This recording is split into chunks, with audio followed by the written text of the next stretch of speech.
I'm 66 years old. My name is Elizabeth Warren. I am the daughter of a billionaire, and on the day my world cracked open, I was standing in a white silk gown, watching the man I hired to pretend to be my husband look at me like he had never known me at all. The room was full of applause, but inside me, everything went silent. That was the moment I realized I had built my life on contracts, not truth, and the price was about to be paid. My father raised me in glass houses and quiet rules. Money solved problems before they could speak, but it never taught me how to be loved. I learned early to be polite, invisible, and useful. I was the obedient daughter, the one who never embarrassed the family name. When my father died, the inheritance came with strings. Board members watched my steps. Relatives smiled with sharp teeth. They wanted me married, respectable, predictable. That was why I hired Daniel. He was my mechanic, 48 years old, calloused hands, soft eyes, and a voice that never rushed me. I brought my car in one rainy morning and he fixed more than an engine. He listened. When I told him I needed a husband for appearances, a man to stand beside me at events and dinners, he laughed at first. Then he saw I was serious. We signed papers, clear terms, no feelings, 6 months. The first shocking moment came faster than I expected. At our engagement dinner, my cousin Linda leaned close and whispered, "He'll take everything you have." She smiled when she said it. Daniel heard. He stiffened, but he said nothing. I pretended not to hear because pretending had always been my strongest skill. A few minutes into this story, before I go further, tell me where you're watching from. I've learned that voices matter, even when they're far away. The flashbacks come like old photographs. My childhood birthday parties where everyone clapped too loudly.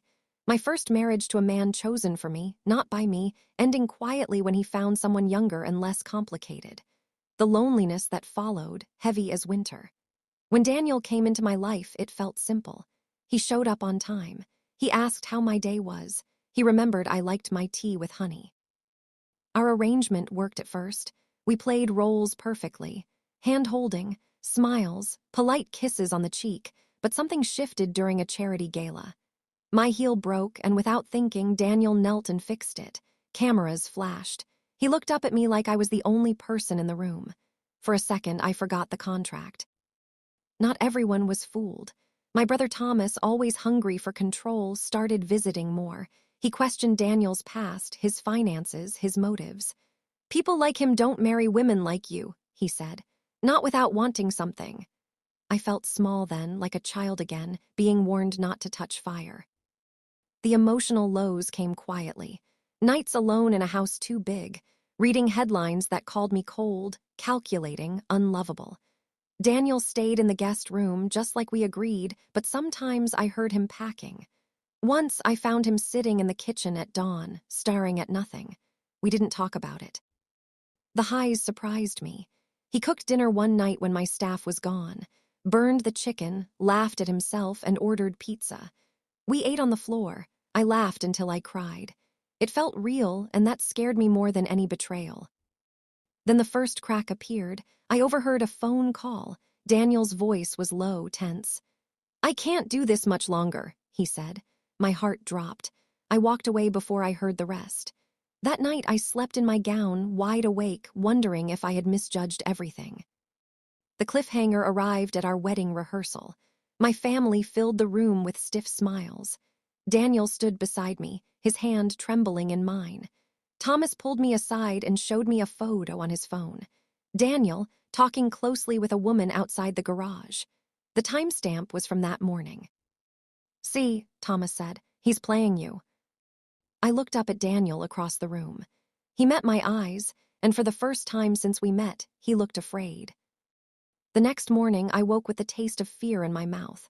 The image Thomas had shown me replayed again and again, like a bruise I couldn't stop touching. I did confront Daniel right away. Instead, I watched him. I noticed the way he hesitated before speaking, how his smiles seemed careful, measured, like steps on thin ice. That hurt more than anger would have. We drove together to my family home that afternoon. It was the same house I grew up in, all marble floors and quiet judgment. Daniel held the door for me, his hand brushing my back, a gesture that once felt comforting but now felt loaded with questions. Inside, my relatives gathered like spectators waiting for a fall. Linda whispered to my aunt. Thomas stood near the window, arms crossed, confident. Flashbacks flooded me. Being 10 years old, standing in the same living room, overhearing adults discuss my future as if I weren't there. Being 25, marrying a man I barely knew because everyone said it was right. Being 50, sitting alone at my father's funeral, realizing love had always been something I observed, not something I owned. At lunch, the tension was thick. Daniel answered questions politely, too politely. When asked about his childhood, he kept it brief. When asked about his plans, he deferred to me. My aunt smiled and said, "Such humility," but her eyes said suspicion. I felt both proud and ashamed. Proud because Daniel never tried to impress them. Ashamed because I had hired him to survive them. The emotional low hit when Thomas finally spoke. "Elizabeth," he said, tapping his glass, "don't you think it's strange that a mechanic suddenly fits into our world so easily?" The room went silent. I felt my throat tighten. Daniel looked at me, waiting. I surprised myself. "What's strange," I said, "is how uncomfortable kindness makes you." My voice shook, but I didn't stop. "Daniel treats me like a person, not a position." A few heads turned away, others hardened. Later, alone in the garden, Daniel finally spoke. "I know what your brother showed you," he said quietly. My heart jumped. "That woman was my sister. She asked me for help. I didn't tell you because I didn't want to bring my mess into your life." I wanted to believe him. I wanted it badly. But trust, once cracked, doesn't seal easily. That night marked a high point I hadn't expected. Daniel didn't retreat. He sat across from me at the kitchen table and told me his story. A mother who worked 2 jobs, a father who left. Years spent fixing engines instead of dreaming. "I never planned to fall for you," he said. "But watching you stay kind in a world that takes advantage of it changed me." His words settled into me slowly. No one had ever admired my humility before. They had called it weakness, softness, foolishness. Hearing it called love made my chest ache. But peace never lasts long in my life. 2 days later, I received an anonymous message, screenshots, bank transfers, Daniel's name linked to an account I didn't recognize. The message read, "He's preparing his exit." I felt humiliated, foolish, old. The wedding was days away. My reputation, my heart, my carefully rebuilt hope all felt like jokes. I didn't tell Daniel about the message. Instead, I withdrew. I canceled meetings. I stayed in bed. He noticed, of course. He always did. The betrayal built slowly, like a storm you sense before you see. Linda called, pretending concern. Thomas offered to handle things quietly. Even my friends advised caution. "Men like him don't marry women like you for love," one said gently. I realized how alone I truly was. The peak conflict arrived the night before the wedding. I confronted Daniel with the screenshots. My hands shook as I held out my phone. He went pale. "That account isn't mine," he said. "Someone is trying to frame me." I wanted to scream. I wanted to believe. Instead, I asked him to leave. Watching him pack was unbearable. He didn't beg. He didn't argue. He simply looked at me with quiet devastation and said, "I fell in love with you because you're humble, Elizabeth. Even now, you're trying to protect everyone else from chaos." When the door closed behind him, the house felt emptier than ever. I sat on the floor and cried, not like a billionaire's daughter, but like a woman who had finally tasted love and lost it. If you were in my place, what would you have done? Would you have trusted him or protected yourself first? Have you ever seen money confuse the truth like this? Share your thoughts in the comments. I spent the night alone, sitting on the cold floor long after the house lights dimmed themselves. At some point, exhaustion dragged me into sleep, but even my dreams offered no rest. I dreamed of signing papers that turned into blank pages, of engines that wouldn't start no matter how gently I turned the key. I woke with swollen eyes and a headache that pulsed like regret. The morning of what should have been my wedding day arrived quietly. Too quietly. My phone buzzed nonstop, assistants, planners, relatives, but I ignored them all. I wrapped myself in a robe and walked through the house, touching the walls like I was saying goodbye. Every room held a memory from the past 6 months. Daniel fixing a loose hinge. Daniel laughing at a terrible joke I told. Daniel standing beside me, never in front, never behind. The emotional low deepened when Thomas arrived unannounced. He looked relieved, almost triumphant. "You did the right thing," he said, sitting across from me like this was a business meeting. "I've already spoken to the board. We'll handle the fallout." The word fallout stung, as if love were a failed investment.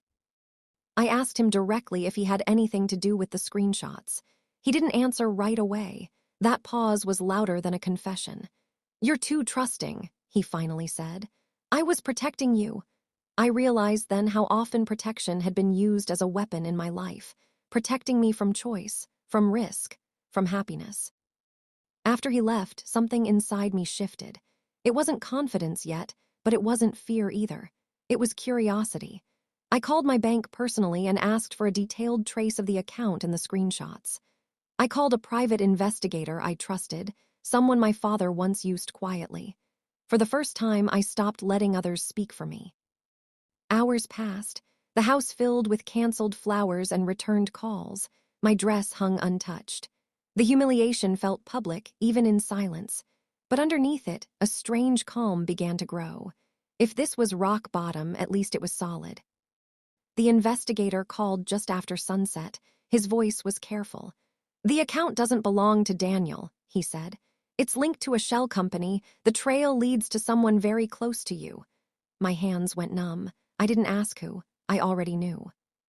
Flashbacks rushed in again, sharper this time. Thomas insisting on managing my finances after our father died. Thomas questioning every decision I made.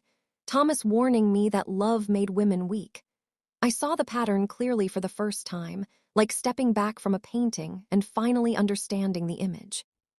I didn't confront him immediately. Instead, I went somewhere unexpected, the garage where Daniel worked. It was closed, lights off, but his truck was there. I sat in my car for a long time before getting out. When I knocked, he opened the door slowly, like he expected disappointment. Seeing him broke something open in me. He looked exhausted, unshaven, older than I remembered. For a moment, neither of us spoke. Then I said, "I'm sorry." The words felt small, but true. He listened as I told him everything, the investigator, the shell account, my brother. He didn't interrupt. When I finished, he leaned against the workbench and closed his eyes. "I didn't fight you because I didn't want to hurt you," he said. "I knew if I pushed back, they'd say I was proving their point." That realization cut deep. His restraint had been love, not guilt. The emotional high came suddenly, fiercely. I reached for his hand, and he didn't pull away. For the first time since we met, there was no contract between us, no performance. Just two people, bruised but honest. But the story wasn't finished. Love rarely fixes everything at once. I asked him if he still wanted us after everything. He took a long breath. "I fell in love with you because you're humble," he said again. "Not because you're rich, not because you needed me, but because you see people." He smiled sadly. "That hasn't changed." The confrontation came the next day. I invited Thomas to my home, this time with witnesses, my lawyer, the investigator, and two board members he trusted too much. I laid the evidence out calmly. The shell company, the fake screenshots, the motive. His face drained of color, then hardened. He accused me of betrayal, of choosing a stranger over family. I told him family doesn't manipulate love for control. When he left, stripped of authority and exposed, I felt something close to peace. Not victory, release. The aftermath was quiet. Therapy sessions where I learned how often I had confused obedience for kindness. Long walks where Daniel and I talked about fear, about age, about starting late. We didn't rush. We didn't pretend nothing had happened. We chose honesty slowly. What would you have done if the people closest to you tried to control your heart? Have you ever discovered that betrayal was hiding behind concern? Share your thoughts in the comments. Healing didn't arrive like a sunrise. It came in pieces, uneven and quiet. Some mornings I woke up strong, certain I had done the right thing. Other mornings I felt every one of my 66 years, wondering if I had been foolish to believe love could still find me this late in life. But for the first time, those doubts were mine to face, not ones planted by someone else. Daniel and I didn't rush back into anything. After the confrontation with my brother, I asked him to stay, but not as my husband, not as a solution, just as a man who wanted to be there. He moved back into the guest room at first. We talked over coffee, over simple dinners, over long silences that no longer felt awkward. Each conversation rebuilt something fragile but real. The emotional low returned when the gossip started. Headlines questioned my judgment. Some called me desperate. Others said I had been manipulated anyway. I read them once, then stopped. Therapy helped me see how often I had allowed public opinion to replace my own voice. My therapist asked me a simple question that changed everything. If no one were watching, what would you choose? The answer came without hesitation. I would choose honesty. I would choose kindness without contracts. I would choose Daniel. The truth settled fully one evening when Daniel finally told me everything he had been holding back. How hard it was to walk away without defending himself. How humiliating it felt to be seen as a threat instead of a person. I stayed quiet because I didn't want to become the story they wanted, he said. I wanted to stay the man you met. That humility, the same quality he said he loved in me, reflected back at him in that moment. We were mirrors in ways I hadn't noticed before. Both of us underestimated. Both of us careful. Both of us tired of being judged by roles we didn't choose. The high point came quietly, without ceremony. No white gown, no audience. One afternoon, while we were walking through a small park near my home, Daniel stopped. He didn't kneel. He simply took my hands and said, I don't want to pretend anymore. I don't want to be hired. I want to choose you, and I want you to choose me, knowing everything. I said yes with tears in my eyes and laughter in my chest. Not because it fixed the past, but because it honored it. We married months later in a small town chapel, far from boardrooms and cameras. A few friends, honest smiles, no contracts. When we exchanged vows, I felt something I had never felt before, not security based on money or reputation, but safety based on truth. The aftermath of everything taught me boundaries I wish I had learned decades earlier. I limited contact with my brother. I stopped explaining my choices to people committed to misunderstanding them. I learned that humility doesn't mean silence, and kindness doesn't mean compliance. Now, when I look back, I don't regret hiring a mechanic to pretend to be my husband. That decision revealed more truth than any careful plan ever did. It exposed greed dressed as concern. It uncovered love hiding in plain sight. And it taught me that it's never too late to rewrite the story you've been living for others. If I could give one piece of advice to younger women, it would be this. Don't let fear wear the mask of protection. Listen closely to who benefits when you're told you're too trusting, too soft, too hopeful. Love doesn't demand that you shrink. It invites you to stand fully as yourself. Have you ever experienced betrayal disguised as care or concern? What would you have done if you were in my place? Share your story and your thoughts in the comments. I'm listening.